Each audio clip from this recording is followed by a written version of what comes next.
Arkadaşlar, herkese merhabalar. Ben Samet Aktaş.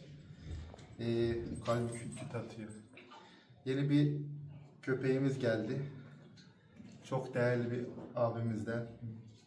Türkiye'de Volkodov konusunda çok önemli başarılar imza atmış. Çok önemli analizler yapmış. Metin Gürses abi sağ olsun. Bize bunu layık gördü. Yani Samet adres ver dedi. Adres verdim, ne göndereceğini hiç bilmiyordum. Hiç de sormadım yani içinden nasıl bir şey çıkacak falan. Kesinlikle, çünkü o biliriz ki yani Metin abi bize bir tane bir şey layık görmüştür. Ona göre de bir şey gönderiyordur. Arkadaşlar bu Şeytan Miki.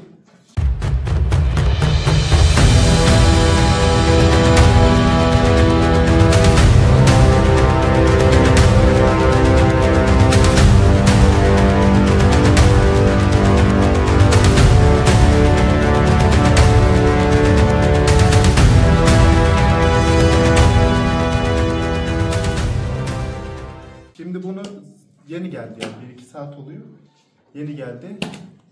Biraz korkmuş, şaşkın duruyor. Şu anda kalbi küt küt atıyor yani.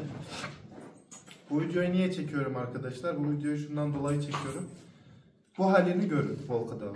Bakın bu halini görün. Şimdi bu o kadar çelimsiz, o kadar tipsiz.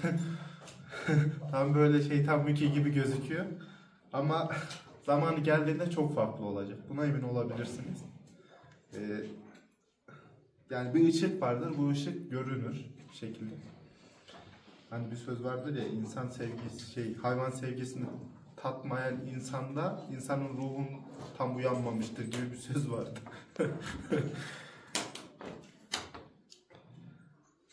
Yani onun gibi bir şey. Metin abi bunu niye gönderdi arkadaşlar? Öncelikle abi gönlünden böyle bir şey koptuğu için çok teşekkür ederiz. Bize bu Şeytan Miki'yi layık görmüştün. Çok sağ ol abi. Çok mutlu ettin bizi. Arkadaşlar bu bir Volkodov çoban köpeği ve şöyle yaban hayatı üzerine geliştirilmiş bir Volkodov çoban köpeği. Ben de yaban hayatına düşkünüm yani, biliyorsunuz. Bazı videolar çekiyoruz. Köpeklerin de yabana düşkün olmasını falan da istiyorum. Metin abi de onun için kendi yıllardır işte üretmiş, eşlemiş, böyle bir üretim yapmış. Tabii bunların annesi babası daha onları şu an paylaşmayacağım çünkü inanmayacaksınız yüksek bir ihtimal. Bu köpeklerden bu yavrum çelimsiz olduğu için şu an. Yaban hayatında inşallah bunu göreceğiz. Şeytan Miki'yi göreceğiz. Tabii bu biraz zaman alacak yani. 1-2 yaşına kadar diyelim biz. 2 yaşına kadar kendisini tam tamamlamış olmayacak. Belki de bizim burada daha erken de uyanabilir. Buna iletişimle falan konuştuğumuz zaman daha farklı olabilir. Şu an kucağıma aldım, konuşuyorum çünkü hem bu rahatlasın yani, o hissiyatı bizde görsün. Çevre uyum sağlasın, güvenilirlik. Bu sonuçta bebek arkadaşlar, bunlar yapamazsınız, davranamazsınız. Bunun gönlünü almanız lazım. Buna şirinlik yapmanız lazım. Yani buna merhamet göstermeniz lazım. Çünkü bu Şeytan Miki 2 yaşından sonra bize şeytanlık yapabilir. Bunlara dikkat etmek gerekiyor. Valla Metin abiye çok teşekkür ederiz. Yani gönlünden kopmuş. Çok sağ olsun abimiz. Arkadaşlar Pars da aynı. Pars geldiğinde, gerçi yine Metin abi göndermişti Pars'ı da. Pars geldiğinde ben Volkodov nedir onu çok bilmiyordum, ayrı mesele. Pars geldiğinde 5 aylıktı falan. Ya millet bildiğin dalga geçiyordu. Ya bu tekiyi nereden buldun falan. En son bir tane arkadaş, köpek bakan bir arkadaş dedi ki, ya dedi Samet abi sen buna kadar nereden düştün yani? Sen ki işte falan köpeklere bakmış adamsın. Ama bugün Pars dediğiniz dişi artık Türkiye'de çok önemli konumlara gelmiş bir dişi. Tabi altından gelen kan aktarımını zamanla göreceğiz. Şu an yavrular var 6 aylık falan. Onlar zamanla analiz yapacağız ama karakter özellikler olsun, tip özellikler olsun Volkodov'a çok iyi benziyor yani. O kanı taşıdığını belli etti.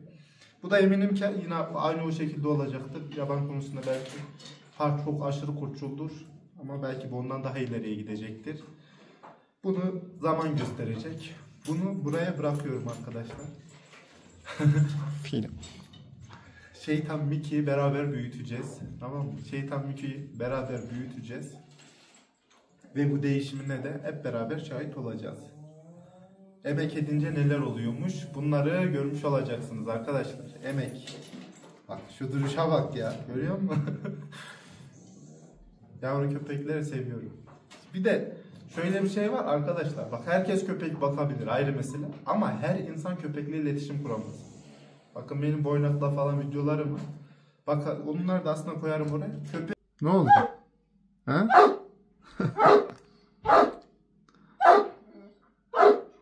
Hayırdır? Allah'ım ya.